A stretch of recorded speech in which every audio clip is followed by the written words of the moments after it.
رسول الله صلی الله علیه وسلم فرمایي کله چې د رمضان المبارک لومبنۍ او اوله شپه شي نو د اسمان دروازې خلاصې شي او په دې دروازو کې یوه دروازه هم د رمضان آخره پورې نه بندیږي.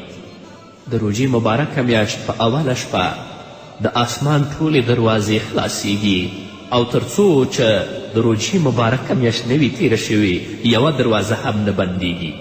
نو که یو مسلمان بنده د ورځې روژه ونیسي او د رمضان مبارکه میاشت په شپو کې د الله رب العزت عبادت وکړي، منځونه وکړي، الله رب العزت به هغه انسان ته د هر رکعت په بدله کې هغه دپاره 2.5 نیکیانې لیکي.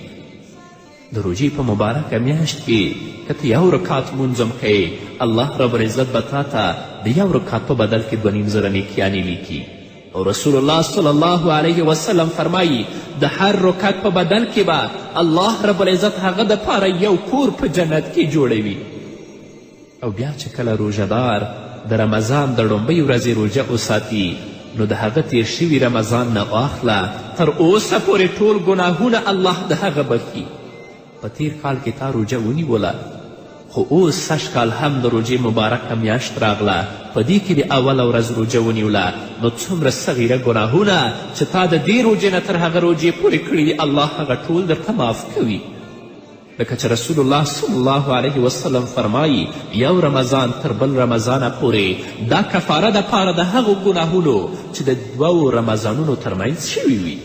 خو که بیا هم د رمضان په مبارکه میاشت کې تا د تضرع او عاجزي لاسونه الله ته پورته کړل، د خپلو ګناهونو بخښنه دې د الله نه وغوښتله، توبه دې وایستله، هیله ده چې الله رب العزت ستا کبیره ګناهونه هم معاف کړي.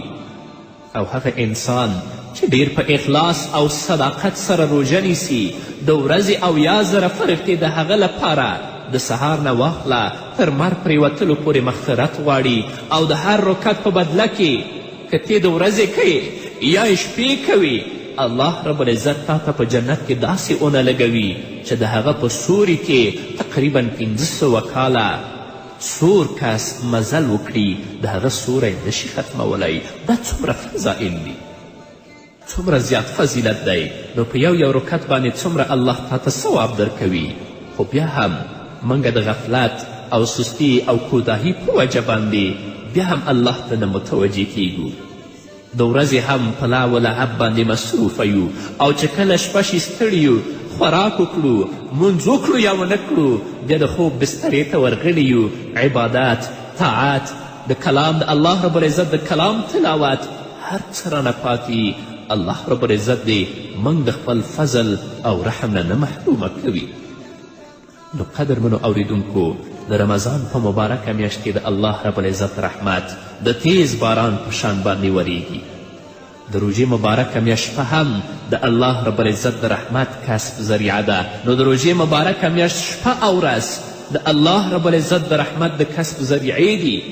په ورځ کې روژه نیول او په شپې کې تراویح کول، د الله رب العزت طاعت او عبادت باندې مصروف او مشغول ساتل ځان، دا ټول هغه شیان دي چې الله رب العزت داسې انسان په خپل رحمت کې راغاړي او دې ته بخښنه کوي او الله رب العزت تل لپاره د نیکو اعمالو توفیق ورکوي.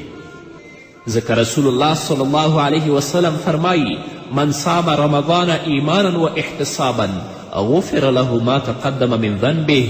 څوک چې د رمضان مبارکه میاشت روژه ونیسي د اخلاص او د ایمان له مخې الله رب العزت د هغه مخکیني ټول ګناهونه ورته بخي، صغیره ګناهونه به الله وبخي. خو که اخلاص او صداقت نه دا ګناهګار انسان د خپل د عاجزي لاسونه الله ته پورته کړي، د الله نه بخښنه وغواړي، هیله ده چې الله رب العزت ورته د هغه کبیره ګناهونه هم معاف کړي. نو راشئ قدرمنو اوریدونکو د روژې په مبارکه میاشت کې دروغ پرېږدو، د روژې په مبارکه میاشت کې غیبت پرېږدو، د روژې په مبارکه میاشت کې سپکې سپورې خبرې پرېږدو، د روژې په مبارکه میاشت کې حرام قتل پرېږدو.